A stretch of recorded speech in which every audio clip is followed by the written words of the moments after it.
Chers amis, chers camarades, merci d'être venus avec nous et à l'appel d'un certain nombre d'organisations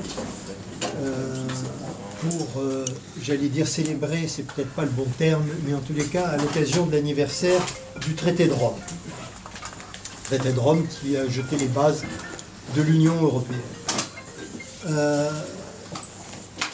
Je crois que notre réunion intervient dans une période qui évidemment est très riche du point de vue politique et du point de vue du débat démocratique, et en particulier concernant l'Union européenne. Je crois que cette question est devenue centrale dans le débat politique, et je crois qu'il est bon que les forces progressistes qui se battent pour la sortie de l'Union européenne ou qui ont une vision critique de l'Union européenne puissent débattre de façon à éclaircir ce débat. Parce que contrairement à ce qu'on pourrait croire, il y a quand même des interférences. Et vous savez qu'un certain nombre de forces réactionnaires, voire fascisantes, essayent de s'emparer de cette thématique pour tromper nos concitoyens.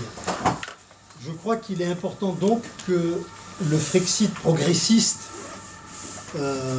soit expliqué et que l'on puisse porter auprès de nos concitoyens cette sortie qui permettra à notre pays de s'engager dans une politique sociale, une politique de progrès social, d'indépendance nationale.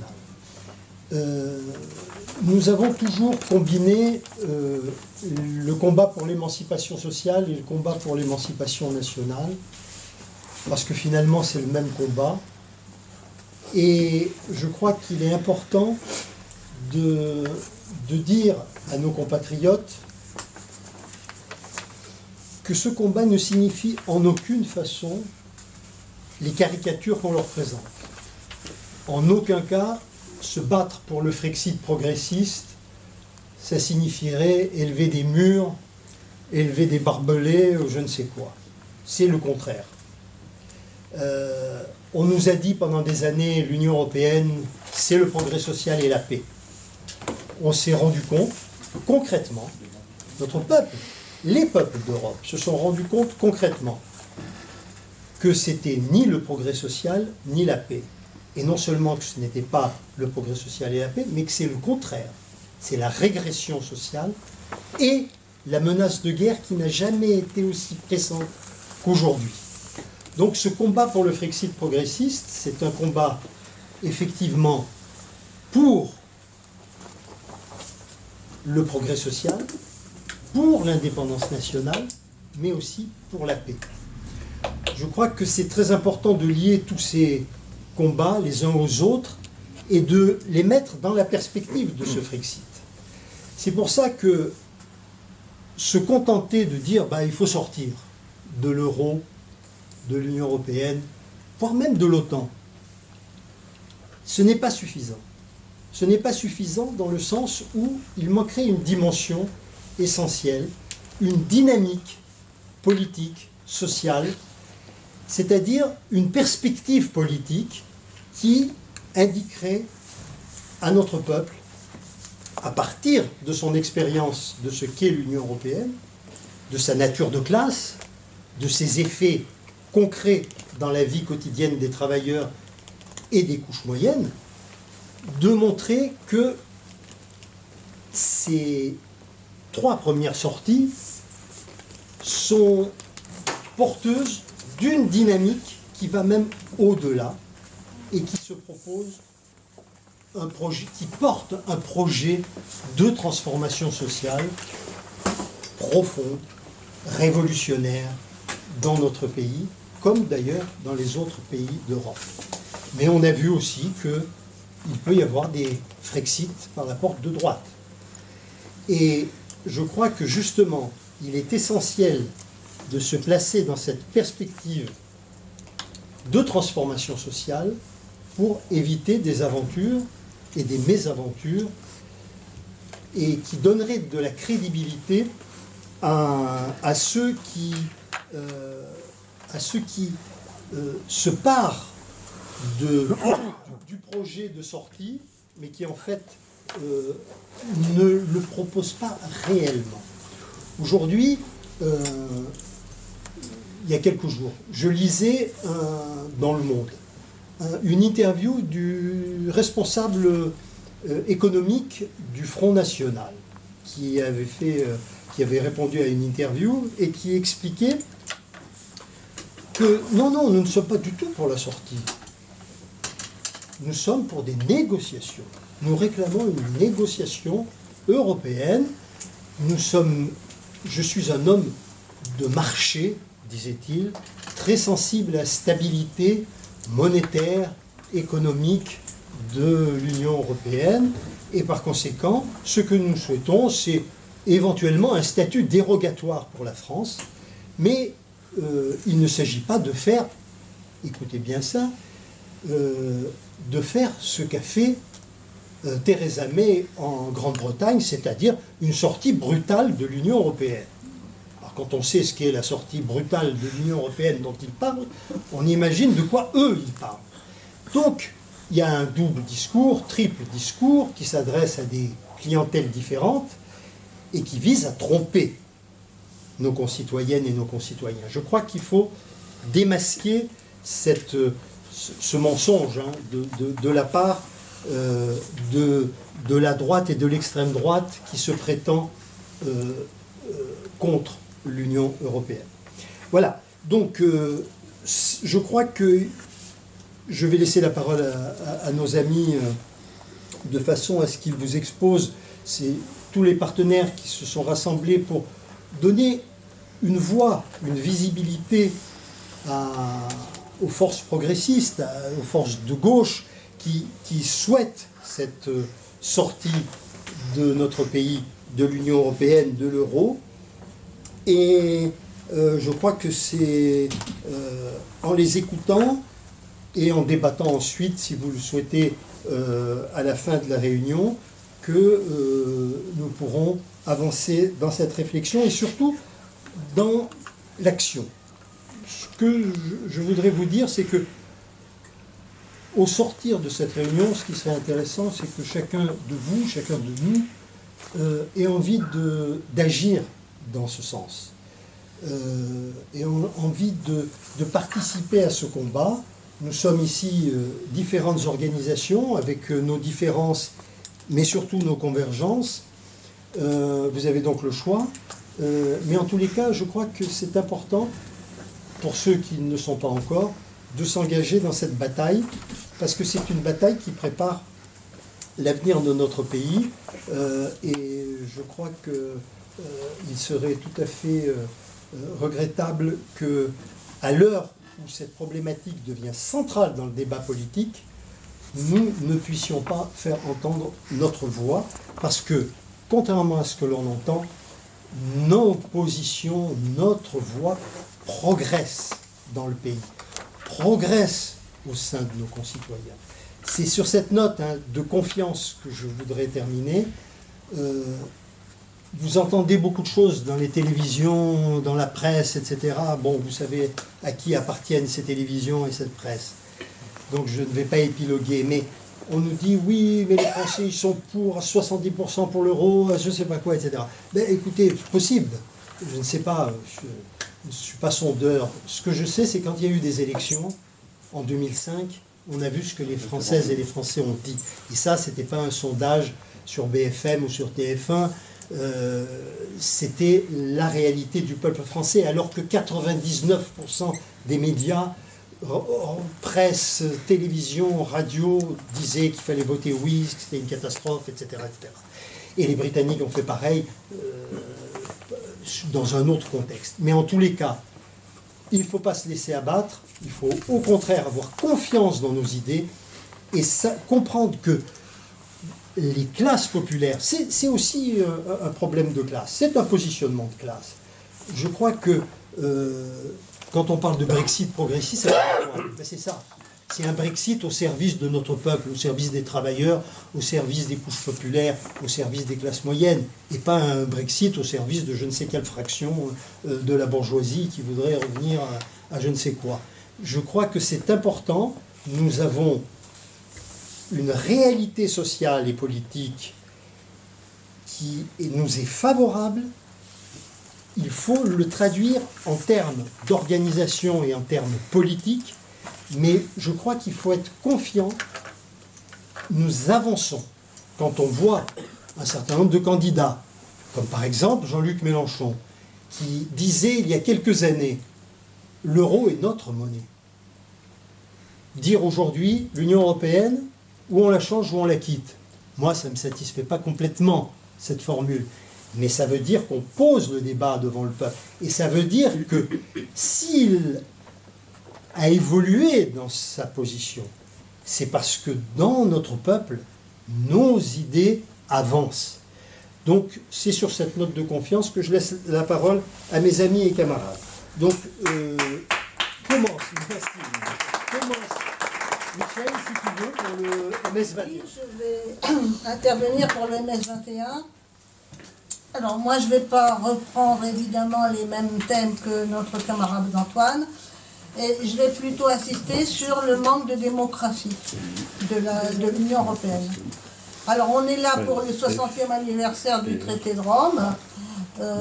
On aurait dû faire cette réunion il y a 8 jours, puisque c'était le 25 mars. Mais la salle n'était pas libre, donc c'est aujourd'hui, 1er avril. Et il faut voir que cet anniversaire n'a pas du tout été reprise largement dans la presse et dans les médias. On en a très peu parlé. Je pense que c'est un signe justement du rejet du peuple. Il n'y a pas eu de cérémonie officielle grandiose, il n'y a pas eu de feu d'artifice, etc. Personne n'en a parlé, très peu. Des petits entrefilés dans la presse. Un petit téléphone sonne sur France Inter, qui a duré 20 minutes. Bon, donc il y a un rejet effectivement de l'Union européenne et ça n'a pas donné lieu à des manifestations populaires. Donc il y a encore des gens d'ailleurs qui mélangent, qui font une confusion entre Europe et Union européenne. Alors ça, même les journalistes, même dans les radios, on entend encore des gens parler d'Europe alors qu'ils veulent dire Union européenne. Tout le monde sait que l'Europe, c'est un continent de 47 pays. Et bon, on ne va pas le changer, le quitter. Hein. Il n'est pas question de quitter l'Europe, évidemment. Alors que l'Union européenne, c'est un ensemble de règles, c'est une construction juridique. Et là, bien sûr, on n'est pas d'accord avec cette construction européenne. Donc, cette Union européenne, elle a été, pendant 60 ans, elle a subi donc une évolution. Son acte de naissance est le 9 mai 1950, par la déclaration de Robert Schuman. Alors, Robert Schuman, c'était ministre des Affaires étrangères. Il a fait une déclaration historique au Quai d'Orsay, en parlant justement de faire une Union européenne. Il appelle à la mise en commun des productions de charbon et d'acier de la France et de l'Allemagne au sein d'une organisation ouverte aux autres pays d'Europe. Donc c'est vraiment là qu'on parle de faire une mise en commun des ressources pour faire une Europe. Alors le premier acte, c'est la CECA, donc la Communauté européenne du charbon et de l'acier. Mais elle avait une durée de vie limitée à 50 ans et elle a été dissoute en 2002. Elle n'existe plus, cette CECA. Et après, donc, il y a eu le fameux traité de Rome dont on parle aujourd'hui. En réalité, il y a eu 2 traités signés ce jour-là.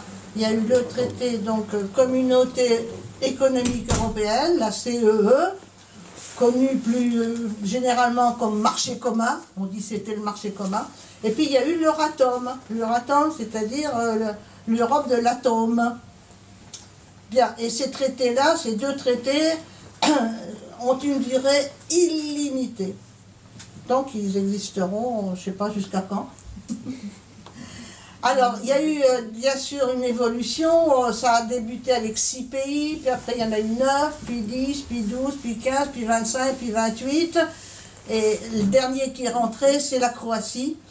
Bon, on est revenu à 27, vous savez, puisqu'il y a eu le Brexit. Donc, au commencement, c'était le marché commun, uniquement le marché commun, et on nous a vanté, bien sûr, tous les bienfaits qu'on allait en retirer. Alors, comme disait Antoine, l'Europe, c'est la paix, l'Europe, c'est la prospérité, c'est le bien-être pour tout le monde, c'est la fin du chômage, etc., le bonheur assuré. Mais, évidemment, il faut relire les textes, et il y a quelqu'un qui a vraiment vu le texte et analysé le texte en profondeur, c'est Pierre Mendès France. Je ne sais pas si vous connaissez le discours de Pierre Mendès France qu'il a fait à l'Assemblée nationale le 18 janvier 1957. Et dans ce discours, qui est historique aussi, il a bien pointé toutes les failles, tous les dangers de ce texte, et il a dit « moi je vote contre ». Alors qu'est-ce qu'il a souligné? Eh bien il a tout de suite vu liberté de circulation des personnes, liberté de circulation des marchandises et des capitaux. Il a tout de suite pointé les dangers de cette libéralisation tous azimuts. Il a bien noté aussi qu'il n'y avait pas d'harmonisation sociale. C'était harmoniser les salaires des hommes et des femmes. C'était la seule harmonisation qui était envisagée à ce moment-là dans ce fameux traité de Rome. Donc, Pierre Mendès France a vu tous les dangers de ce traité et il a demandé des garanties qui ne sont pas venues et donc le traité, il ne l'a pas signé, mais il a été signé bien sûr par ses collègues et on est rentré donc dans cette construction européenne. Alors, dans la construction européenne actuelle, il y a des institutions que tout le monde connaît bien sûr. Alors le Conseil européen, le Conseil de l'Union européenne, le Parlement européen, et puis alors ce qu'ils appellent les indépendantes, les trois institutions indépendantes, c'est la Commission européenne, la BCE, la Banque centrale européenne, et la Cour de justice de l'Union européenne. Alors, elles sont indépendantes des pouvoirs politiques, c'est pour ça qu'on les appelle les indépendantes. Alors, ces indépendantes, elles ont quand même bien sûr des compétences bien définies par les traités définissent juste les compétences de chacune, et ce que je me suis demandé, c'est, enfin pas moi toute seule, hein, j'ai pris dans des bouquins, dans des articles, etc., est-ce que ces institutions restent bien dans les clous? Est-ce qu'elles ne outrepassent pas leur mandat? Et est-ce qu'elles ne font pas plus que les compétences qu'elles ont donc définies dans les traités? Et on s'aperçoit effectivement qu'il y a des dérapages, si on peut dire. Alors, la première et la plus connue, c'est la Banque centrale européenne. Hein. Cette banque centrale qui, d'après ses statuts, ne doit s'occuper que de politique monétaire, de la zone euro bien sûr. Elle doit s'occuper de stabilité des prix et de combattre l'inflation. Et elle n'a, d'après les traités, le traité de Maastricht, hein, qui a mis en place cette banque, elle n'a que ça à faire. Eh bien, c'est ce qu'elle a fait d'ailleurs jusqu'à la crise de 2008, mais à partir de la crise de 2008, on s'aperçoit que pour sauver l'euro, elle a outrepassé largement son mandat. Et elle s'est affranchie, elle a diversifié sa politique, et elle s'est donc politisée. Et sans consulter personne, elle s'est mise à innover, à prendre des initiatives de plus en plus. Elle a lancé des outils financiers. Alors je ne vous les décrirai pas parce que les outils financiers, j'y comprends rien. Mais elle a inventé donc des outils financiers. Elle a proposé de racheter sans limite les titres de dette des pays d'Europe du Sud. Alors là, ça a fait bondir la Bundesbank. Et donc, elle s'est mise à faire... elle est devenue un véritable acteur économique et politique. On a vu ça surtout à propos de la Grèce. Dans la crise grecque, la banque a encore franchi un nouveau cap dans ce processus de politisation de son action. Elle a pesé de tout son poids pour faire plier le gouvernement grec. Elle s'en est pas privée hein, pour essayer de faire plier, et voilà. Et effectivement, elle a même réussi, puisqu'on sait que Tsipras s'est couché. Donc, elle a vraiment outrepassé son mandat original. originelle plutôt. D'accord. Et à l'heure actuelle, encore aujourd'hui, la Banque Centrale Européenne refuse toute restructuration de la dette grecque. Et elle alimente de plus en plus la peur de la sortie de l'euro. Enfin bon, on peut dire qu'elle va plus loin que ce qu'elle avait à ses compétences d'origine. Alors, contre les pays comme... Alors ça, c'est la Grèce, mais dans d'autres pays comme l'Espagne, l'Italie, la France, on peut dire aussi que la BCE est intervenue dans l'élaboration des lois travail.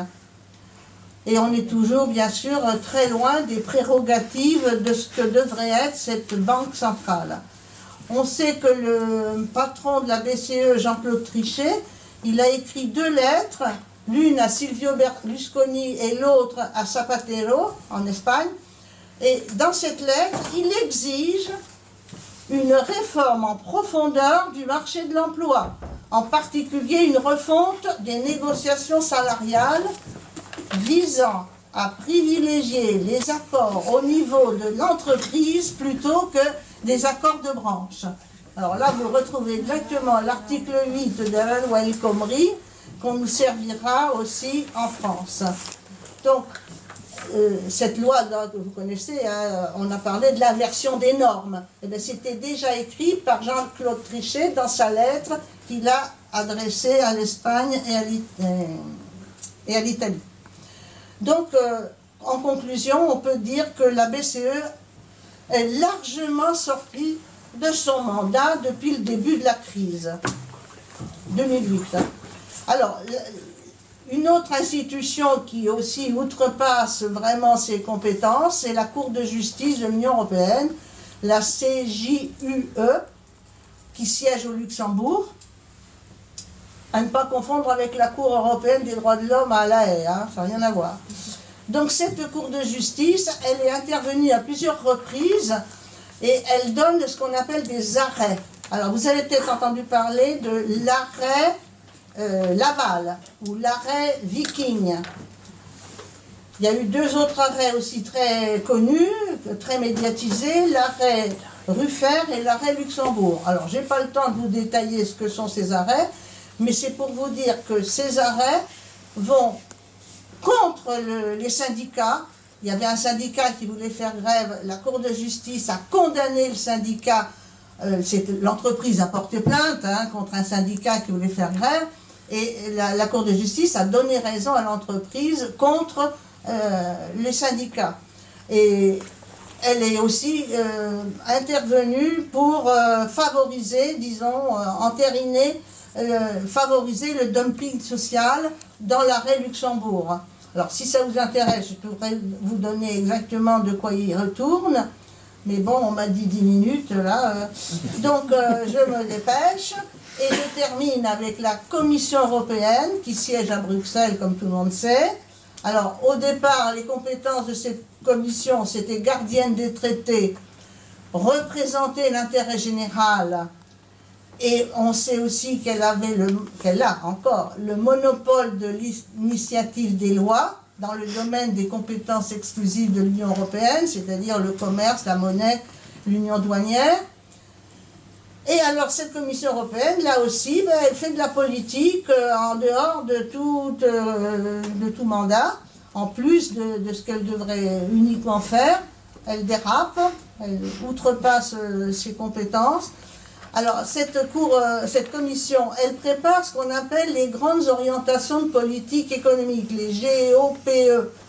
Alors, ces GOPE, c'est donc des grandes orientations qui sont validées par le Conseil européen, et ensuite, ça devient des recommandations envoyées à chaque pays membre. Alors, je vous donne quelques exemples, des exemples de recommandations qui ont été envoyées à la France en 2012, 2014, 2016. Alors, supprimer les restrictions injustifiées sur les professions et secteurs réglementés, notaires, vétérinaires, taxis. Vous reconnaissez tout de suite, où c'est allé. Voilà. Deuxièmement, alors c'est les recommandations de la Commission européenne, qu'on retrouve bien sûr, vous venez de le dire, dans les lois Macron.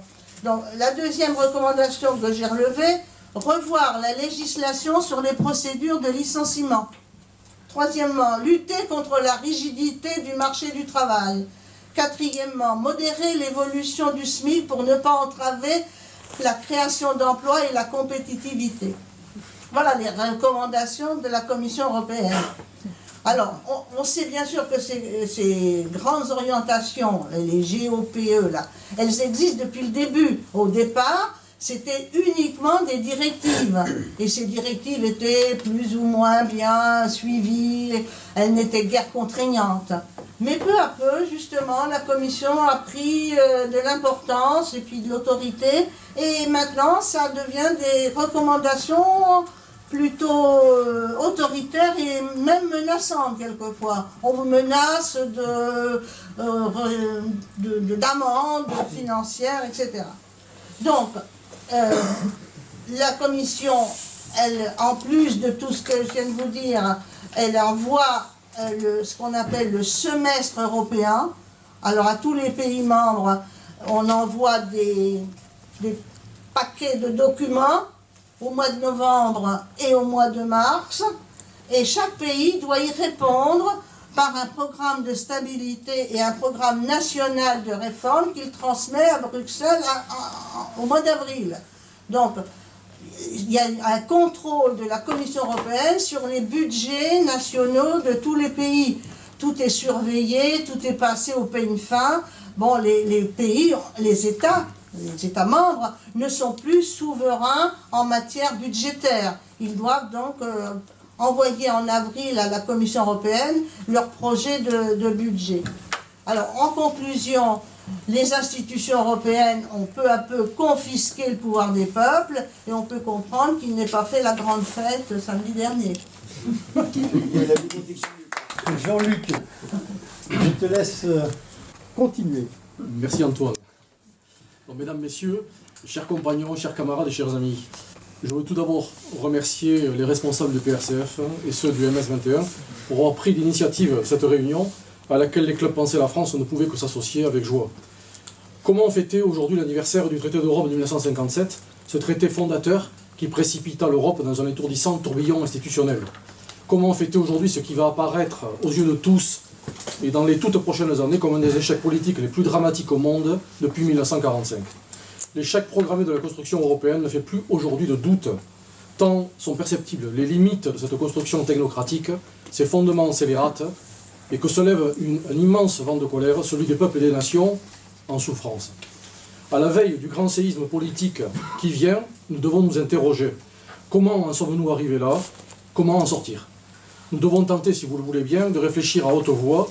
Premièrement, la construction européenne est-elle le fruit d'un processus idéologique subtil et complexe, qui a pris cette initiative, et comment des outils juridiques complexes ont permis d'opérer le contournement des États qui manœuvrent. Il s'agira avant tout de comprendre que, contrairement aux apparences, la crise actuelle de la construction européenne est moins une crise institutionnelle qu'une crise idéologique.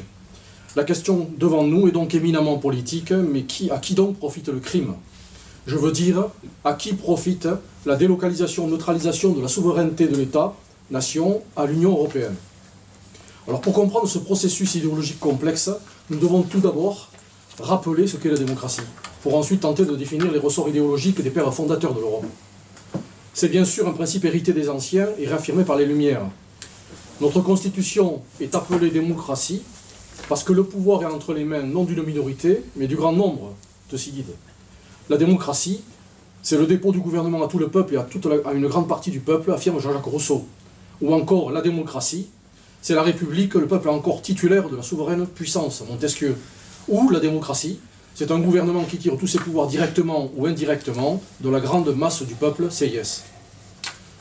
La démocratie signifie que la souveraineté, le pouvoir politique suprême, appartient non pas à un seul individu ou à quelques-uns, mais à l'ensemble des individus, à la collectivité tout entière, qu'il exerce soit directement, soit par l'intermédiaire des mandataires, conclut le professeur Le Pourrier. Elle fait ainsi écho aux propos de Charles de Gaulle. La démocratie se confond exactement pour moi avec la souveraineté nationale. La démocratie, c'est le gouvernement du peuple par le peuple, et la souveraineté nationale, c'est le peuple exerçant sa souveraineté sans entrave. C'est précisément cette définition qui irradie tous nos textes internationaux. La Déclaration universelle des droits de l'homme de 1948, l'article 21, la volonté du peuple est le fondement de l'autorité des pouvoirs publics. Comme de tous nos textes constitutionnels, allemands, espagnols, italiens et français, la souveraineté nationale appartient au peuple, proclame l'article 3 de la Constitution française. C'est précisément cette architecture, peuple, nation, État, souveraineté, qui est remise en cause par l'idéologie européenne.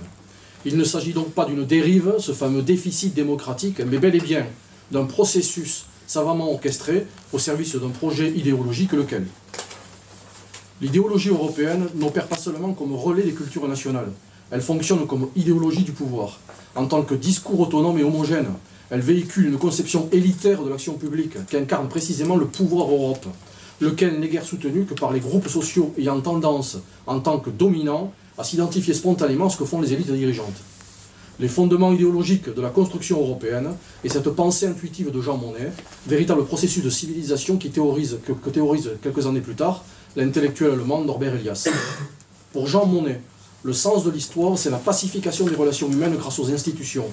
Intuition forgée pendant et au lendemain de la Première Guerre mondiale, au sein des comités interalliés, où il pense le pouvoir affranchi des contraintes de la politique des masses, entraînant une reconfiguration élitaire des fonctions étatiques, nous dit Marc Joly. La construction européenne est une révolution. L'Europe s'est formée en pleine légitimité institutionnelle, mais elle ne procède pas d'un mouvement démocratique, ni d'une mobilisation populaire autour d'un organe constituant, nous dit à vous Tommaso Ciampa, l'ancien ministre de l'économie et des finances italien.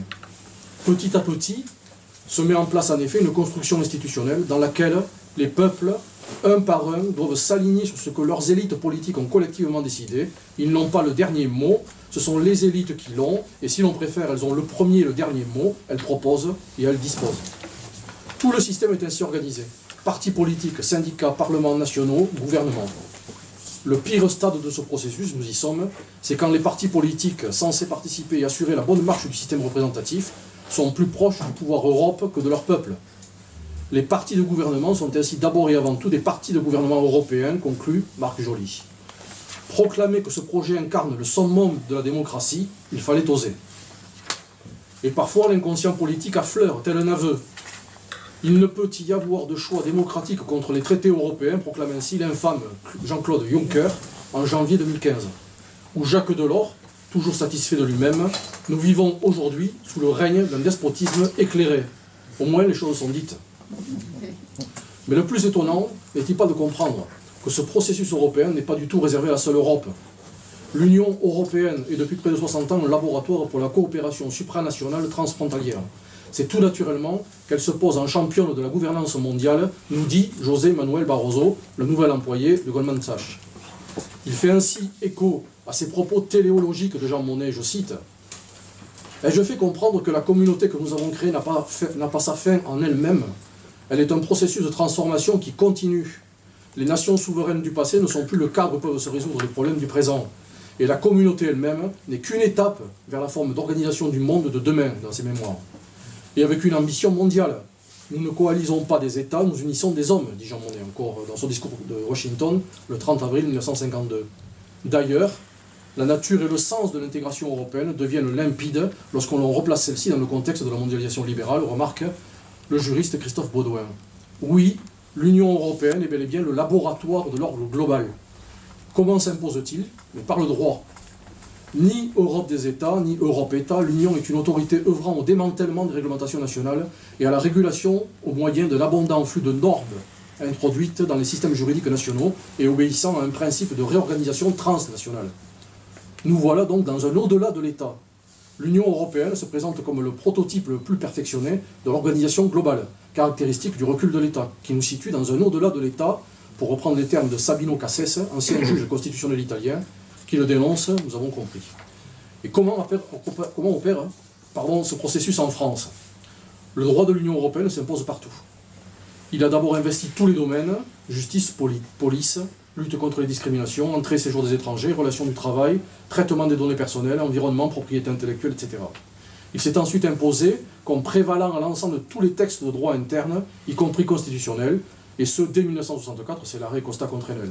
C'est enfin le rôle crucial joué par le juge européen, la CJUE, j'en ai parlé, qui dégage des principes jurisprudentiels la primauté du droit de l'Union, son effet direct, l'effet utile qui impose le droit de l'Union en l'absence même de base légale, la théorie des compétences implicites, etc.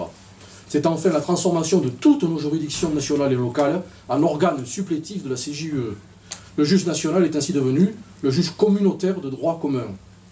Nous avons ainsi assisté en quelques 40 années au basculement de l'ordre juridique national vers un ordre juridique global. Roman Herzog, ancien président de la République fédérale allemande, ne mâche pas ses mots. On entend des craquements sinistres dans la charpente de la jurisprudence européenne. En invoquant des motifs de plus en plus étonnants, la CJUE retire aux États membres des compétences indiscutables et intervient dans leur dispositif législatif. Jusqu'où? La Cour constitutionnelle allemande de Karlsruhe, beaucoup plus vigilante que notre Conseil constitutionnel français, s'alarme.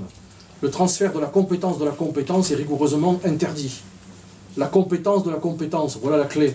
C'est précisément la capacité à déléguer des compétences et à les reprendre. C'est l'expression même de la souveraineté de l'État. Des verrous visant à protéger la souveraineté des États existent. La règle de l'unanimité ou la ratification conforme aux procédures constitutionnelles nationales, soit. Mais les rédacteurs du traité de Lisbonne ont dispersé dans le traité des clauses visant à instaurer des contournements de ces verrous. Grâce au mécanisme des clauses passerelles, puis au mécanisme des clauses de révision simplifiée, le Conseil des chefs de l'État et du gouvernement peut décider seul de passer d'une procédure ou d'une règle de vote à une autre, sans autorisation ni de leur Parlement, ni de leur peuple. Il existe 7 clauses passerelles, et pas moins de 16 clauses de révision simplifiée. Lorsqu'il n'y a pas obligation de soumettre le projet de révision au Parlement, eh bien les 28 gouvernements réunis en Conseil peuvent modifier seuls, et loin du regard des peuples ou de leurs représentants élus, le droit primaire de l'Union. Un coup d'État s'opère sous nos yeux, nous ne faisons rien. Car nous vivons dans un bain de soumission des élites académiques, politiques et juridictionnelles, dénonce le professeur Le Pourrier. Ainsi, nous le comprenons, le nouvel ordre juridique global contourne et réduit en effet le politique, mais pas au néant, mais au minimum requis pour le développement du droit mondial de la concurrence, qui s'impose avec ses effets. Le cosmopolitisme, l'accélération d'échanges et dans une certaine mesure, tout simplement, la domination du monde anglo-saxon. Nous constatons que sous nos yeux, opère un processus par lequel, à mesure que l'Europe s'intègre, le politique se désintègre. De cette situation catastrophique, des juristes éminents s'alarment. Ce sont les propos prémonitoires de Pierre Mazeaud, président du Conseil constitutionnel, quelques semaines avant le référendum de 2005. Oui, il y aurait vice de consentement de la France si le traité, une fois entré en vigueur, les cours de Luxembourg ou de Strasbourg, allaient au-delà de leur lecture naturelle et raisonnable. Le droit européen, si loin qu'aille sa primauté et son immédiateté, ne peut remettre en cause ce qui est expressément inscrit dans nos textes constitutionnels et qui nous est propre. Ce sont les propos alarmistes de Jean-Marc Sauvé, vice-président du Conseil d'État en 2013, ou de Jean-Éric Schuttel, conseiller d'État, ancien secrétaire général du Conseil constitutionnel. Pour l'un, l'État comme l'administration qui le sert sont aujourd'hui remis en cause par des mutations profondes. La globalisation, l'intégration européenne, la dévolution interne des pouvoirs, nous dit Jean-Marc Sauvé. Pourtant, l'État reste plus que jamais nécessaire et attendu. Alors même qu'il est limité, encadré et contourné, le besoin d'État n'a jamais été aussi pressant. Nous avons besoin d'État pour exprimer et mettre en œuvre une volonté nationale et l'intérêt général. Nous avons besoin d'État pour penser et faire vivre la cohésion sociale et territoriale, car il n'y a pas de solidarité plus profonde que dans le cadre national. Nous avons besoin d'État pour donner sens et cohérence à l'inscription de la France dans le monde global que nous habitons, auquel les propos de Jean-Éric Schuttel font écho. Ce n'est pas seulement la souveraineté nationale qui se trouve minorée face à des instances supranationales, mais la souveraineté populaire, incarnée par des hommes politiques élus, qu'ils soient nationaux ou supranationaux, ou par des exécutifs responsables devant les élus, qui doit plier plus encore que dans le cadre national devant le pouvoir du juge européen. Ces alarmes trouvent aujourd'hui de multiples échos. Oui, le vent se lève. Le vote du Brexit, l'élection américaine illustre un vent de révolte contre des élites globalisées, alors que partout, les peuples souffrent de voir leur volonté piétinée. Partout, y compris dans les milieux universitaires, notamment chez les constitutionnalistes en France, c'est nouveau, un vent de révolte se lève, tant mieux. Nous voici arrivés au terme de cet exposé, nous le comprenons. La question qui se pose à nous est celle de la démocratie, celle de la poursuite du bien commun, de l'intérêt général, celle de l'art du gouvernement, qui ne peut être pour nous que l'action juste des hommes sages. Voici venu le temps, véritable moment historique, où nous devons nous interroger sur nous-mêmes. Que voulons-nous pour nous? Que voulons-nous pour l'Europe? Je ne crois pas que l'Europe puisse avoir aucune réalité vivante si elle ne comporte pas la France avec ses Français, l'Allemagne avec ses Allemands, l'Italie avec ses Italiens, etc. Dante, Goethe, Chateaubriand appartiennent à toute l'Europe, dans la mesure même où ils étaient respectivement éminemment italiens, allemands et français. Ils n'auraient pas beaucoup servi s'ils avaient été des apatrides et s'ils avaient pensé écrit en quelque espéranto, ou voilà, PUC, intégré, disait Charles de Gaulle en 1962. Ces propos trouvent tout naturellement leur prolongement dans ces lignes magistrales du grand écrivain George Steiner. Le génie de l'Europe, dit-il, c'est ce que William Blake aurait appelé le caractère sacré du détail infime. C'est celui de la diversité linguistique, culturelle et sociale, d'une mosaïque prodigue qui fait souvent d'une distance négligeable d'une vingtaine de kilomètres une division entre deux mondes. En contraste avec l'effroyable monotonie qui sévit de l'ouest du New Jersey aux montagnes de Californie, en contraste avec cette soif de conformité qui fait à la fois la force et le vide de tant d'existences américaines, la carte éclatée aux divisions souvent absurdes de l'esprit européen et de son héritage a été d'une inépuisable fertilité. L'Europe périra assurément si elle ne se bat pas pour ses langues, ses traditions locales et ses autonomies sociales. Alors que faire? Il me revient à la mémoire ce mythe fondateur de notre civilisation, l'enlèvement d'Europa. Jeune princesse phénicienne, fille d'Agénor, enlevée par Zeus, métamorphosée en magnifique taureau blanc, rusé et séducteur, qui l'emmena, dit-on, vers les terres du soleil couchant. Par quelle ruse de l'histoire cette représentation figure aujourd'hui sur les pièces de 2 € de ce grand peuple ami, le peuple grec? Et comment mieux incarner symboliquement notre faillite actuelle? Par quelle ruse, quelle opération de séduction les peuples et les nations d'Europe ont-ils été enlevés et soustraits à leur propre liberté, enserrés dans cette prison symbolique, sous la direction d'une puissance globale qui les soumet à ses propres intérêts? Oui, l'enjeu de cette période historique est bien celui de libérer nos peuples et nos nations. Et parce que nous savons que le jour où le peuple ne veut plus obéir, même une dictature finit par s'effondrer. Nous n'avons aujourd'hui qu'un seul mot d'ordre, un seul, le pouvoir, c'est le peuple. Parce que c'est au peuple souverain qu'appartient le pouvoir de battre monnaie, faire la loi, rendre justice, décider de la paix, de la guerre, que nous devons aujourd'hui sortir de l'OTAN, sortir de l'Union européenne, sortir de l'euro. Je vous remercie. Je vais paresseusement éviter les redites, donc à partir d'un accord de fond sur le sens de ce qu'est la construction européenne. Notre intervention se limite au champ spécifique syndical, et je vais citer ce qu'on a fait ces derniers temps à partir de notre site, mais aussi en diffusant largement, en particulier à l'intérieur des structures de la CGT. Une déclaration sur le syndicalisme de classe centrée en particulier sur les déclarations de Benoît Frachon au congrès de la FSM à Leipzig en 1957, histoire d'imprimer une piqûre de rappel sur ce qu'a été historiquement la position de la CGT au moment de la création de la C2E. Un rappel de texte, document sur les débats à l'Assemblée nationale de l'époque, en particulier en janvier 1956, avec les interventions de Jacques Duclos, de Marie-Claude Vaillant-Couturier et de Mendes France, effectivement. Oui, en 1957.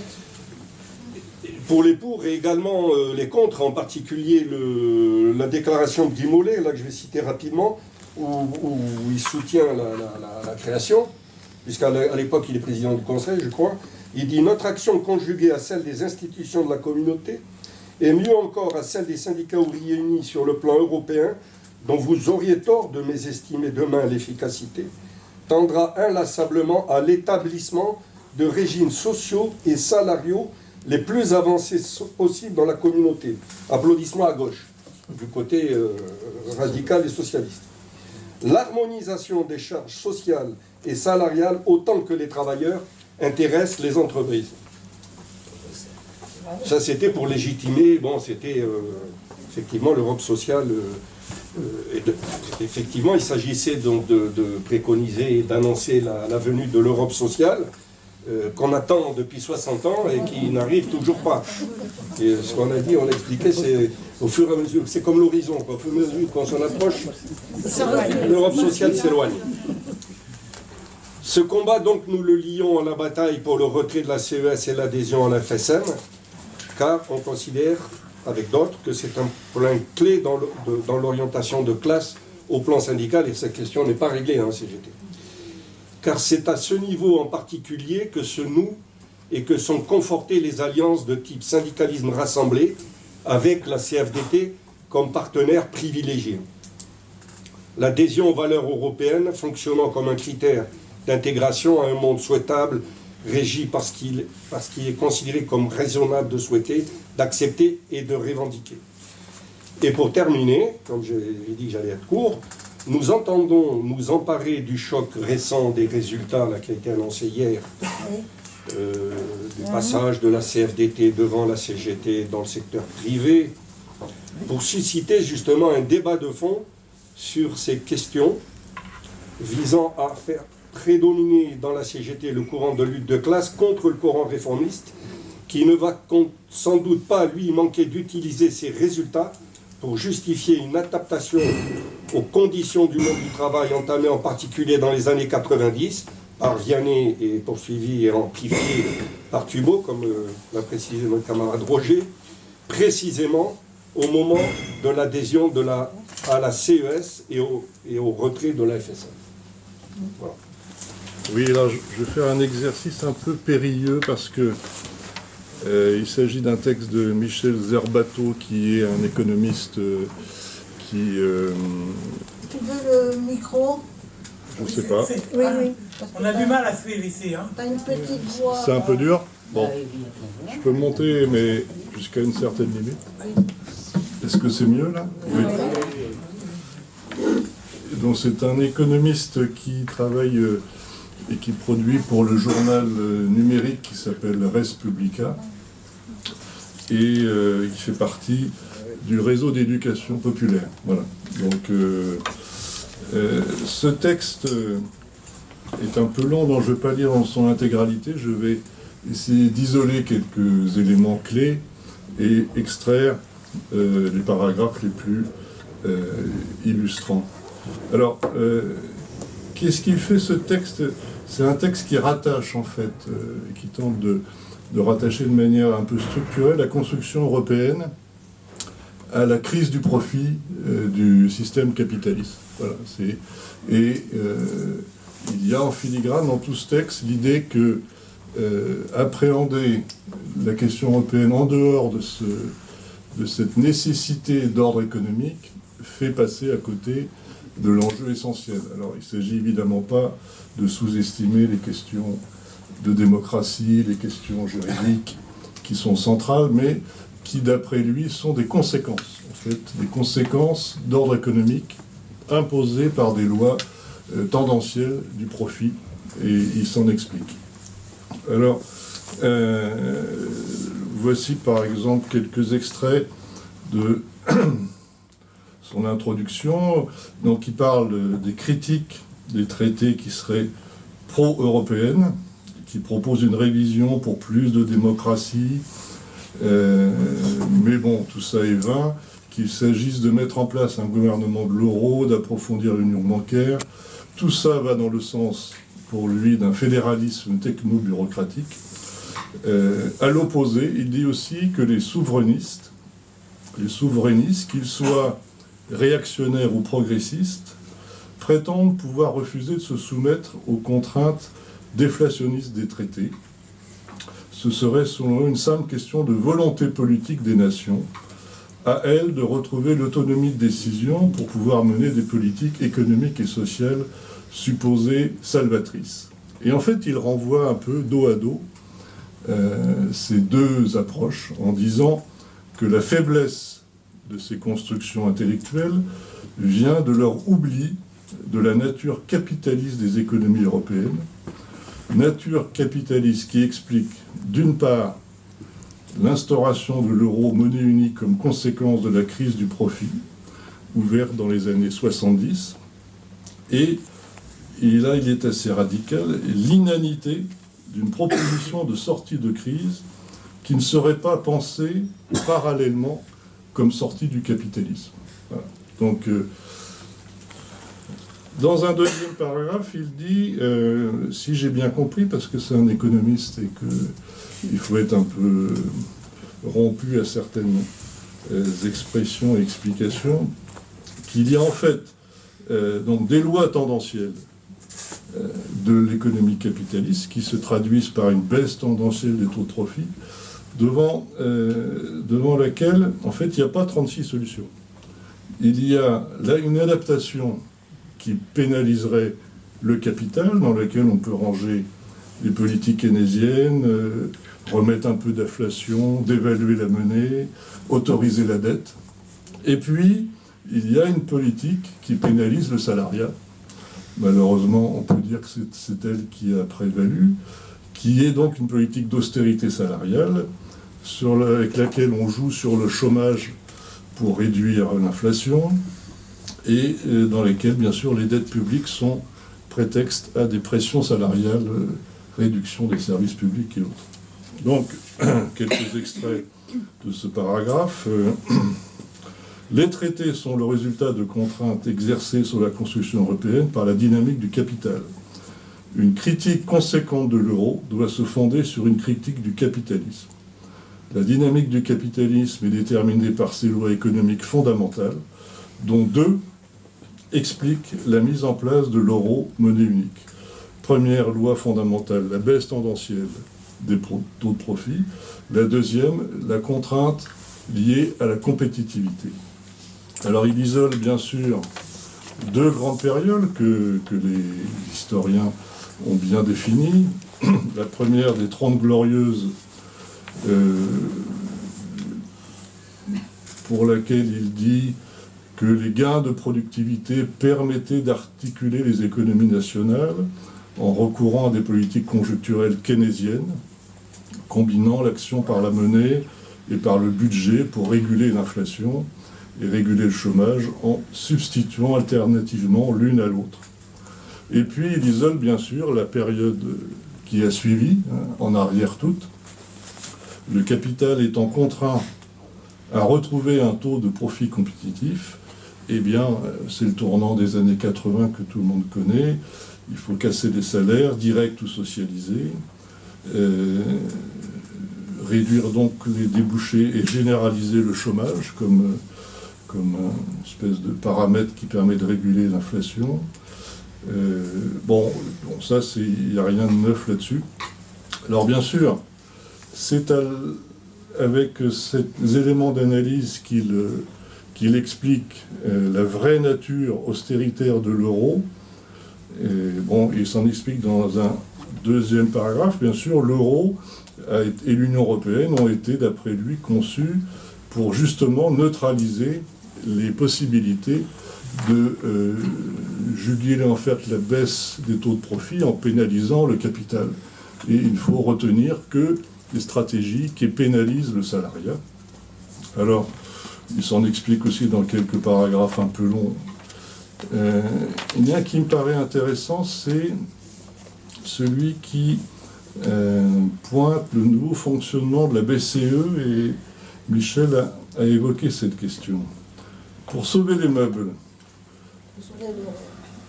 quand la crise de l'euro a suivi en 2010 celle des subprimes, la BCE a dû changer de politique en se lançant, telles les banques centrales des États-Unis ou du Japon, dans le quantitative easing, qui consiste à injecter dans le circuit économique les liquidités nécessaires à sa survie. Et alors il dit que certains économistes appellent ça une politique keynésienne, et il réfute complètement cette appellation. À mon avis, si j'ai bien compris, il ne s'agit pas du tout de keynésianisme, mais il s'agit de sauver les meubles, d'éviter en fait le syndrome, je pense, des années 30, et le syndrome de la grande crise 29 aux États-Unis. Alors, dans un dernier paragraphe qui est, je vous l'annonce, très pessimiste, c'est-à-dire qu'il passe en revue des possibilités d'action politique pour dire qu'elles sont toutes vouées à l'échec. Alors bon, il manque peut-être un point où il y en aurait une qui serait vouée à quelque chose. Ce qui ne nous connaît pas. Oui. Alors, la première, une sortie à froid de l'euro est ainsi difficilement concevable dans la situation actuelle de crise structurelle du profit. Il développe la souveraineté monétaire qui pourrait permettre une certaine autonomie des politiques économiques et sociales ne le peut plus, notamment parce que la large imbrication des systèmes productifs, dans le cadre de la mondialisation que la dite crise a induite, empêcherait toute réelle reconstruction keynésienne. Donc voilà, une bonne chose de faite, Keynes à la poubelle. Deuxième possibilité, bon ça on sera peut-être d'accord, les européistes qui croient pouvoir régler la question de l'euro par des simples arrangements institutionnels. Bon, là je pense qu'on est au milieu de convaincus sur l'aspect complètement illusoire de cette alternative, donc je ne développe pas. Et il finit aussi et là Mélenchon va en prendre pour son grade, pour dire que les plans A, B, C, D, E, F, il n'y croit pas. Plans A et B restent du domaine d'un rêve politique qui ignore les vraies lois de l'économie. Et en fait, ça renvoie à l'introduction que j'avais un peu dessinée, c'est-à-dire que concevoir un rapport de force interne à l'Union européenne ou une espèce de monnaie euro qui serait, dont les effets austéritaires seraient amoindris, n'est pas concevable en dehors d'une sortie générale et globale des options capitalistes. Voilà. Donc, il termine en disant refondation, réorientation, plan A, B ou AB, rien n'y fera. C'est une crise paroxystique de l'euro qui, elle, est inéluctable. Et la question du jour n'est pas de penser la renégociation des traités, mais de penser l'après-implosion de l'euro et de l'UE. Voilà, je voulais d'abord vous remercier d'être si nombreux. Dire que j'ai fort apprécié la qualité des exposés, y compris la qualité, je ne dirais pas seulement politique, mais littéraire de l'exposé de Jean-Luc. Et que je voulais donc maintenant revenir sur un certain nombre de points. Premier élément que nous pouvons quand même constater, c'est que lorsque nos amis, entre guillemets, de la Commission européenne ont voulu célébrer, commémorer l'anniversaire du traité de Rome, ils sont immédiatement partis au Vatican, et ils ont demandé effectivement au pape de venir bénir une deuxième fois cette grande union. Alors, eh bien, écoutez, faute de Vox Populi, je ne sais pas s'ils auront la Vox Dei, mais en tout cas, ils se contenteront sans doute de ce genre de choses, parce que tout le monde a bien remarqué que ce n'était pas l'enthousiasme en Europe pour célébrer le traité de Rome. J'avais au départ envie de vous dire que je l'avais lu à fond et que finalement j'avais fait une autocritique approfondie en le lisant tellement ce traité était progressiste et porteur d'avenir. Mais même le 1er avril, vous ne m'auriez pas cru. Alors je pense qu'effectivement, à partir de là, nous pouvons nous poser la vraie question aujourd'hui, qui d'ailleurs est portée par le précédent intervenant, donc il n'était pas Patrice en tant que tel, mais l'intervenant économique de la gauche républicaine.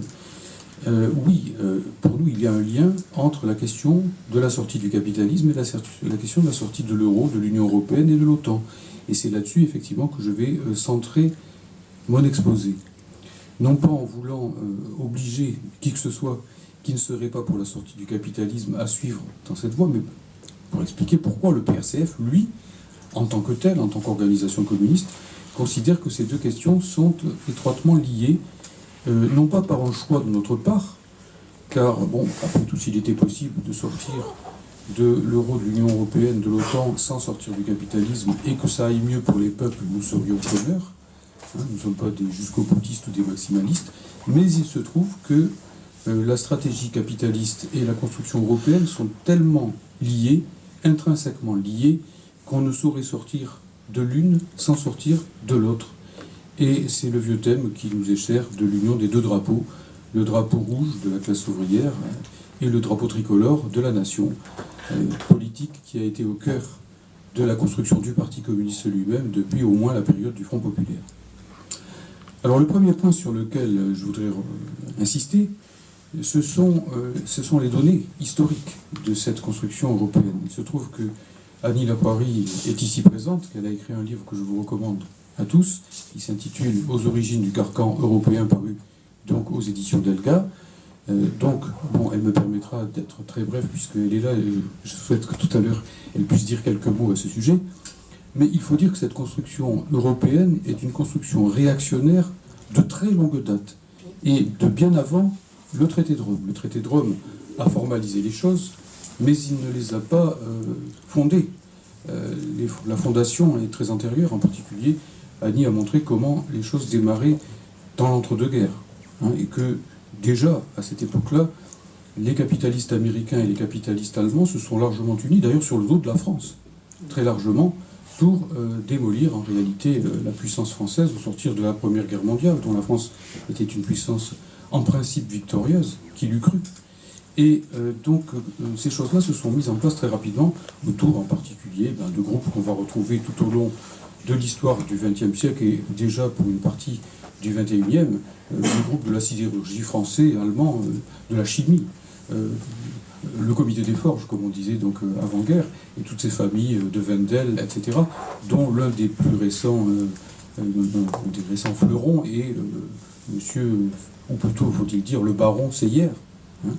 Donc il y a une continuité de classe ici dans la construction de cette politique européenne qui est aussi, de la part des élites françaises, une politique de subordination aussi bien à l'Allemagne, à l'impérialisme allemand, disons les choses d'une façon plus scientifique si vous voulez, qu'à l'impérialisme américain et quelquefois ou deux, avec des différences d'accent selon les moments, mais avec toujours ce vieux principe qu'on s'unit au capitalisme dominant pour écraser sa propre classe ouvrière.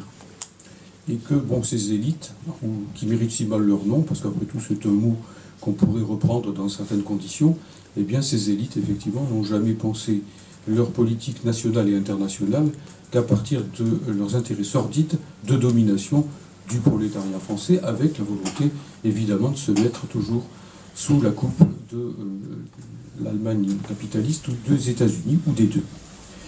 Je ne peux pas faire le détail de tout cela et ce n'est pas l'objet central de mon propos, d'autant qu'il y a donc des historiens ici, comme je l'ai dit tout à l'heure.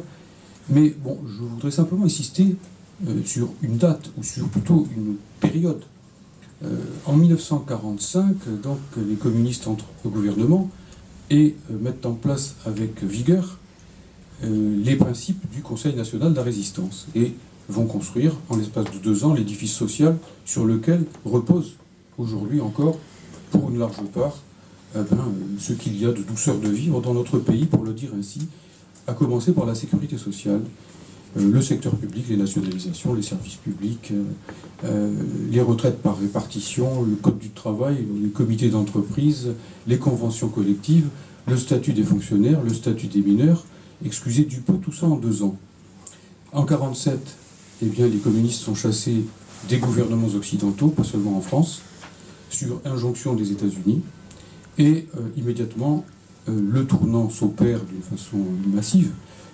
Bien sûr, la bourgeoisie française, qui avait collaboré pendant la guerre, n'avait jamais débordu, mais il avait bien fallu qu'elle batte un peu en retraite après 1945, et pour cause, 5 millions d'adhérents à la CGT, un parti communiste qui faisait 30% des voix, l'Union soviétique qui était le principal vainqueur de la Deuxième Guerre mondiale. À l'époque, tout le monde le reconnaissait. Et donc, évidemment, il fallait bien faire quelques concessions, histoire de reprendre son souffle et de repartir à la contre-attaque, si l'on peut dire.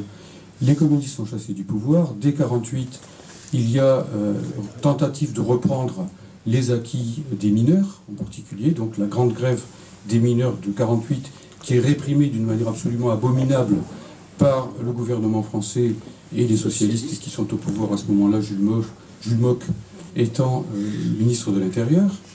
Et puis aussi, tout ça redémarre avec l'arrivée de plus en plus forte de la troisième force, qu'on appelle la troisième force, au centre de laquelle se retrouve l'ASFIO, et l'ASFIO complètement vassalisé par les États-Unis en particulier, et notamment, à l'époque, effectivement, on sait que les États-Unis vont favoriser, c'est un mot faible, la scission de la CGT, avec l'argent qui va affluer pour créer un syndicat concurrent Force ouvrière.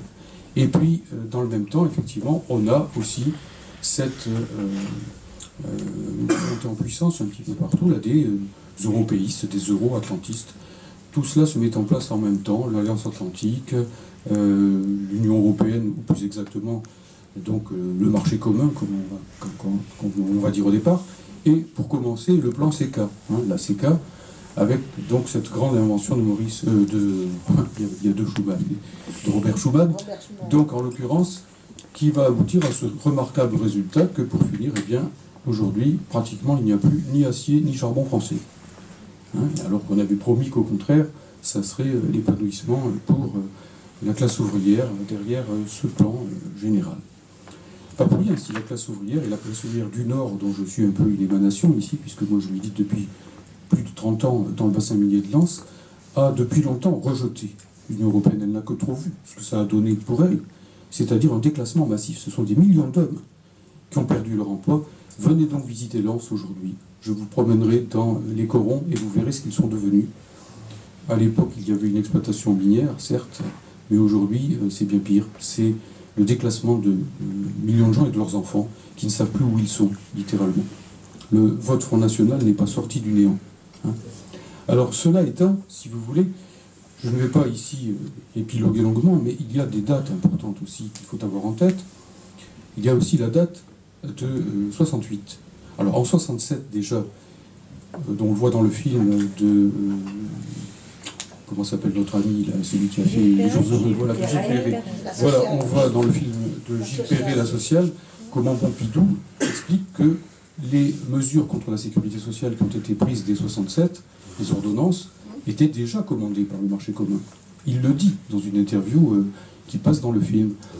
Et donc il y a eu une série de grèves, déjà dès 67, qui ont trouvé leur apogée en 68. Le mouvement étudiant a été un déclencheur, mais derrière, il y avait déjà de très grandes luttes ouvrières. Je parle sous le contrôle ici de notre camarade du PRCF, Roger Sylvain, qui est ici présent, et qui était à l'époque un des dirigeants de la CGT à Billancourt. La plus grande grève de l'histoire de France, et derrière, la plus grande grève aussi, peut-être même, en tout cas pour l'époque, de l'histoire mondiale. 10 millions de personnes en grève. La classe bourgeoise française s'est dit qu'il fallait peut-être accélérer les choses du côté de la construction européenne, comme on dit, puisque, effectivement, comment faire pour liquider cette classe ouvrière française traditionnellement rouge, votant majoritairement CGT, et politiquement votant majoritairement PCF. Eh bien, ici, il y a eu donnant-donnant avec l'Allemagne. Les choses ont été accélérées. On pouvait lire dans l'Humanité à l'époque combien ces négociations avancées entre la bourgeoisie française et la bourgeoisie allemande pour réserver à l'Allemagne la grande industrie et pour la liquider chez nous. Il n'y a pas eu simplement ici donc des causes économiques à tout cela, il y a eu des causes directement politiques également. Il fallait liquider la puissance sociale du Parti communiste en France. Ça n'a pas si mal marché d'ailleurs, d'une certaine façon, puisque la France est devenue un pays sous-industrialisé aujourd'hui, dont la part de l'industrie dans la production est devenue dérisoire pour un grand pays comme le nôtre, effectivement. Alors cela étant, effectivement, ces choses ont été encore accélérées, troisième temps, par ce que nous appelons au PRCF d'un gros mot, la contre-révolution dans les pays socialistes. On en pense ce qu'on veut des pays socialistes, mais tant qu'ils étaient là, cela faisait en tout cas un rempart ou un contrepoids à la puissance américaine et aussi à la renaissance de l'impérialisme allemand, principal défait, principal vaincu de la Deuxième Guerre mondiale. Et effectivement, lorsque l'Union soviétique va tomber, lorsque la RDA va être réunifiée, moi je dirais plutôt annexée à la RFA, et lorsque le reste, enfin toute l'Europe de l'Est, va être finalement satellisée au cours de ce qu'on a appelé pudiquement l'élargissement européen, avec entrée obligatoire dans l'OTAN et avec soumission à des critères extrêmement drastiques imposés par l'Union européenne, donc liquidation pratiquement de la puissante industrie de certains pays de l'Est, notamment en Pologne, avec création effectivement d'une réserve énorme de gens qui n'avaient plus de travail chez eux et qu'on pouvait utiliser absolument dans toute l'Union européenne pour faire baisser les salaires un petit peu partout, eh bien on a eu cette accélération fondamentale. Les deux marchent ensemble, je m'étonne que ça ne soit jamais remarqué par les analystes, à savoir la contre-révolution à l'Est et le traité de Maastricht qui arrive dans la foulée, donc en 92. Donc effectivement, ici, comment ne pas voir que, pour faire une analogie qui vaut ce qu'elle vaut, le traité de Maastricht est un petit peu à l'histoire, disons, de la contre-révolution socialiste, le contre-communisme, si l'on peut dire, ce qu'a été l'Europe de Metternich lorsque la Révolution française a été balayée. C'est une Europe contre-révolutionnaire. Le contenu fondamental de l'Europe de Maastricht, c'est la contre-révolution. Et à partir de là, effectivement, nous qui sommes à la fois des progressistes, des patriotes et des internationalistes, nous avons toutes les raisons du monde, l'histoire nous le montre, de combattre cette construction qui n'a jamais été ni pacifique, ni démocratique, ni sociale, et qui intrinsèquement, depuis le départ, est tournée contre les peuples, contre le socialisme sous toutes les formes possibles et imaginables, et aussi contre les nations. Donc, résumons les choses très rapidement. Pour quelles raisons maintenant sommes-nous totalement opposés à l'Union européenne, à l'euro, à l'OTAN? Eh bien, pour des raisons qui sont multiples. La première de ces raisons, effectivement, c'est que cette Union européenne, telle qu'elle est, je dirais, j'emploie un mot qui n'est pas de mon vocabulaire, mais qui sera compris de tous, elle est totalitairement anticommuniste, totalitairement contre-révolutionnaire. Le principe majeur qui est inscrit dans le traité de Maastricht, prolongement du traité de Rome, c'est cette fameuse phrase qui dit que l'Union européenne est une économie de marché ouverte sur le monde où la concurrence est libre et non faussée. Si vous admettez ça, plus aucune politique progressiste n'est possible. Et bien entendu, plus aucun passage au socialisme. Le socialisme est prohibé. C'est la prohibition du socialisme. Et quelqu'un qui n'est pas marxiste, mais qui est un analyste assez fin de la situation géopolitique, qui est Alain Madelin, l'avait dit dès le départ en disant « Je suis pour Maastricht parce que c'est une assurance tout risque contre le socialisme en Europe ». Voilà le fondement de classe, effectivement, de cette construction européenne totalement dictatoriale dans les faits, puisqu'elle prescrit, dans le bon vieux droit bourgeois et la démocratie bourgeoise traditionnelle, les constitutions ne prescrivent pas les politiques à suivre. Là, les politiques à suivre sont indiquées dans les traités eux-mêmes. Et donc, la dissidence, l'alternative est structurellement impossible. Il faut donc en sortir pour faire du nouveau. Et ce qui nous raconte qu'on peut faire de l'Europe sociale à partir de l'Union européenne telle qu'elle est, croit littéralement que donc on peut fabriquer des bisounours à partir de requins ou de crocodiles. Hein, donc nous sommes ici dans la magie, dans l'esprit magique. On n'est pas dans le rationnel. Donc ce que nous proposons, ça n'a rien d'extraordinaire ni d'extrémiste, c'est d'appeler un chat et de repartir des choses telles qu'elles sont. J'ajouterai que la construction européenne est une construction foncièrement belliciste. N'oublions pas qu'elle a été portée sur les fonds baptismaux en même temps qu'a été construite l'OTAN. J'ai entendu récemment un candidat aux élections présidentielles, qui ne dit pas que des sottises par ailleurs, et qui disait que l'OTAN avait été utile pour combattre l'impérialisme soviétique pendant toute une période, mais que bon, peut-être maintenant on n'en avait plus besoin. Mais il se trompe foncièrement, puisque l'OTAN a été construite longtemps avant le traité de Varsovie, la République fédérale allemande a été construite longtemps avant la RDA, l'initiative des coups est toujours venue de l'Ouest et non pas de l'Est. Et ça, on peut le démontrer, ça s'appelle la chronologie, tout simplement. Et les historiens connaissent un peu ce genre de choses, effectivement. Et la preuve en est que l'OTAN n'a pas été construite pour tenir en respect l'impérialisme soviétique, que lorsque l'Union soviétique et le traité de Varsovie ont disparu, dans une pièce, si on dit que A est la cause de B, et que lorsque A disparaît, B continue de résister et même grossit, devient de plus en plus énorme, effectivement, ça montre bien peut-être que A n'est pas totalement la cause de B. Bon. Donc ici, on voit bien combien l'antisoviétisme sert à justifier tout et n'importe quoi. Dernier point aussi de l'Union européenne, c'est l'assassinat, tout simplement, des nations. Et ça, il l'a très bien dit, Jean-Luc, là, tout à l'heure, c'est l'arasement de toutes les diversités. Vous savez que personnellement, je suis très engagé dans la défense de la langue française, mais pas de la langue française seulement, de toutes les langues d'Europe. Elles sont toutes menacées par ce choix qui a été fait par le patronat européen, par Business Europe, hein, donc, qui a été présidé à un moment par le baron Seyer, effectivement, et c'est un Français lui-même qui a prononcé la phrase selon laquelle l'anglais doit devenir la langue de l'entreprise et des affaires. La langue, pas une langue, la langue. Hein. Et donc on voit bien qu'en Italie, en Espagne, en Allemagne, à l'heure actuelle, effectivement, tout est fait pour détruire les langues européennes. Je reprends ici simplement la belle phrase, en prolongement de ce que disait tout à l'heure Jean-Luc, de Umberto Eco, écrivain italien, qui disait « La langue de l'Europe, c'est la traduction ». Voilà, ce qui indique bien que la véritable Europe, celle qui pourrait effectivement prolonger l'Europe des Lumières du XVIIIe siècle et ainsi de suite, ça serait cette Europe des diversités, à laquelle l'Union européenne tourne totalement le dos. Je ne vais pas plus loin.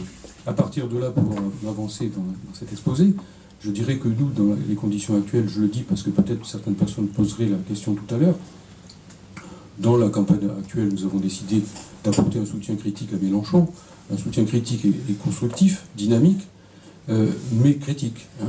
J'ai lu des mots tels que ralliement, il n'y a aucun ralliement.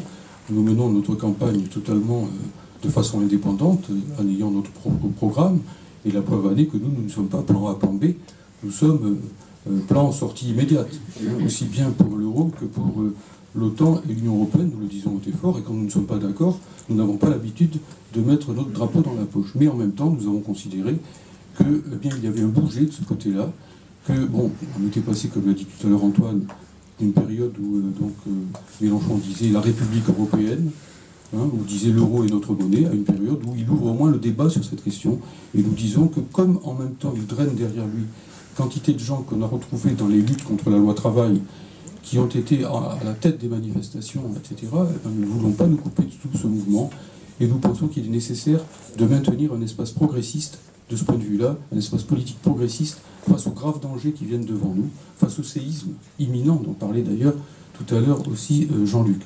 L'autre Jean-Luc, Pujol, ici présent. Donc effectivement, ça ne veut pas dire pour autant que nous sommes devenus des religieux de qui que ce soit, que nous suivions qui que ce soit, et que nous ne respections pas ceux qui feraient d'autres choix que nous dans les circonstances actuelles. Voilà, de ce point de vue-là. Ce n'était pas un point majeur de mon exposé. Je finis maintenant sur vraiment la question du Frexit et du socialisme. Donc effectivement, je voulais sur ce plan-là, disons, mettre en lien le Frexit et la question du socialisme. Certains candidats nous expliquent qu'il suffit de sortir de l'euro, de l'OTAN, et que c'est pas la peine de sortir du capitalisme, ou en tout cas qu'on verra plus tard que c'est pas la problématique. Nous respectons cela, mais nous ne sommes pas d'accord. Nous pensons que l'exposé qui a été fait tout à l'heure, qui n'est pas si pessimiste que ça, si on le prend par le bon bout, nous montre qu'effectivement, une sortie de l'euro, de l'Union européenne et de l'OTAN conduit à poser très directement la question de la sortie du capitalisme et du socialisme pour la France. Et bien, c'est pas un malheur, c'est pas pessimiste, ça. Moi, je pense au contraire que c'est une chose extrêmement positive pour les travailleurs de ce pays, parce que le socialisme, ça veut dire pouvoir des travailleurs, socialisation des moyens de production, et production non pas pour le profit de quelques-uns, mais pour la satisfaction des besoins de tous.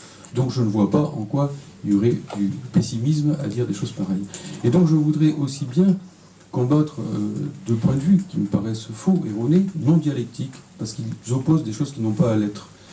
D'un côté, ce que j'appellerais le souverainisme de droite, qui consisterait donc à dire que du moment qu'on sort de l'Union européenne, eh ben, ça va, ça suffit comme ça. Et donc ici, qui ne font pas la vraie différence avec le Frexit, ou le Brexit, pardon, tel qu'il a eu lieu en Angleterre, ou tel qu'il est en train de se mettre en place. Et puis de l'autre côté, le point de vue que j'appellerais gauchiste, pour simplifier, je sais bien que le mot est un peu rapide, trotskisant, si vous voulez, qui consisterait à dire tout au contraire que bon, il faut passer au socialisme et qu'on n'en a rien à faire de la sortie de l'Union européenne, de l'euro, de l'OTAN, que tout ça c'est de la bricole, et que bon, sortons du capitalisme et le reste viendra tout seul, en quelque sorte. Ce point de vue me paraît faussement révolutionnaire parce qu'il nous propose au fond de mettre le socialisme en orbite sans nous dire comment faire pour construire la fusée. Alors c'est un peu embêtant, sauf si on a regardé trop longtemps les Shadok et les JB quand on était petit. En général, quand même, pour mettre le satellite en orbite, il faut quand même avoir construit la fusée et il faut faire décoller donc cette fusée. Il faut sortir effectivement de la prison européenne. C'est une prison et pour pouvoir en sortir, il faut justement d'abord briser les barreaux de la prison. Comme dans le champ des partisans, je parle aussi sous le contrôle de mon camarade Léon, ici présent, un grand résistant, s'il en fut, qui lui-même a participé à une évasion de masse des prisonniers de Lyon. Du Fort Montluc. Du Fort Montluc. Alors effectivement, les deux termes sont étroitement liés, parce que première chose, la classe capitaliste est elle-même tellement imbriquée dans la construction européenne que sortir de l'Union européenne, mais c'est affronter l'oligarchie capitaliste sur tous les terrains. Ça fait des décennies et des décennies que c'est son cœur de stratégie. Et si on frappe cette stratégie d'intégration européenne dans son cœur, on affronte le capitalisme sur le noyau dur. Et donc il faut s'attendre, si on sort de l'euro, de l'Union européenne, de l'OTAN, etc., à ce qu'on appelle, nous, les communistes, des affrontements de classe. Des affrontements de classe, des bras de fer entre les classes. Et bon, on les gagne ou on les perd. Mais si on les gagne, eh bien, ça veut dire quoi? Si donc on aura battu l'oligarchie capitaliste et que donc sera posée la question de quelle classe commande dans ce pays. Et par conséquent, eh bien, la question du socialisme. Inversement, la question qui est posée pour ceux qui veulent véritablement sortir de l'Union européenne sans sortir du capitalisme, c'est qu'ils ne voient pas. C'est qu'ils ne voient pas que pour poser cette question et la traiter, la porter jusqu'au bout, il faut que la classe la plus résolue contre l'Union européenne, et c'est la classe ouvrière, ce sont les ouvriers, ça peut se démontrer, soit à la tête du Frexit. Si ce n'est pas le mouvement ouvrier qui porte le Frexit fera flop, il n'ira jamais jusqu'au bout.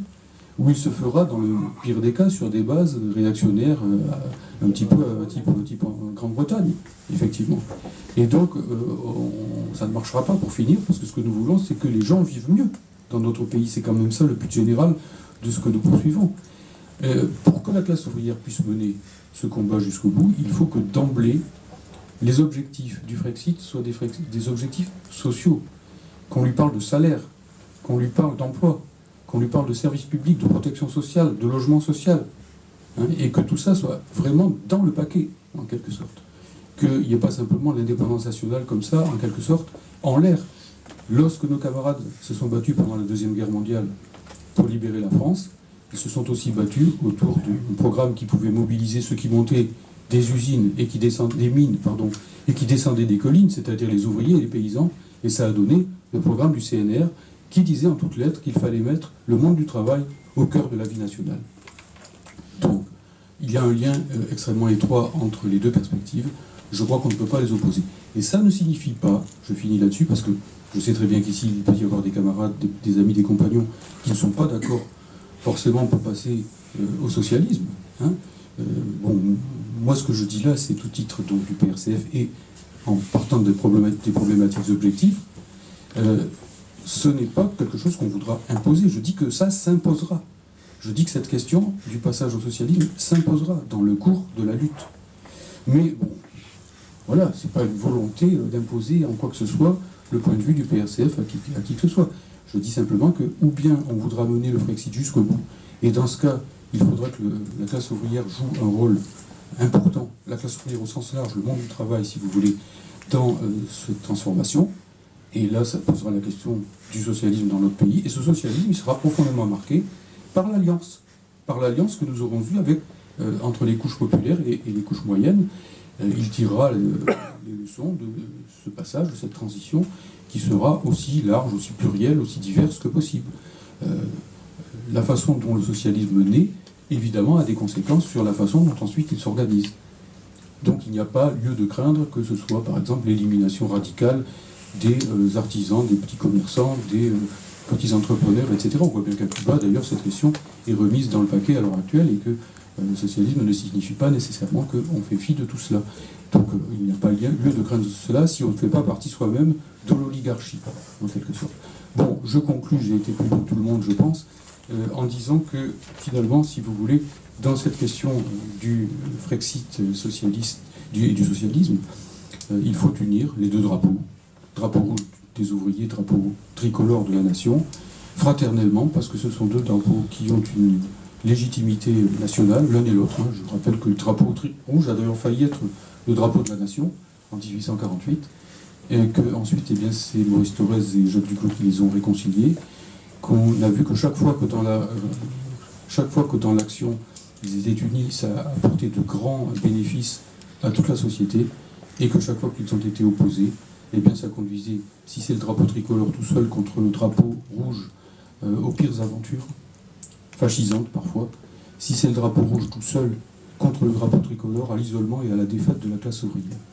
Donc, unité de ces deux drapeaux, non pas au titre de l'étoffe qu'ils représentent, mais au titre des deux symboles, c'est-à-dire le progrès social et l'indépendance nationale dans la perspective du socialisme. Voilà. Merci.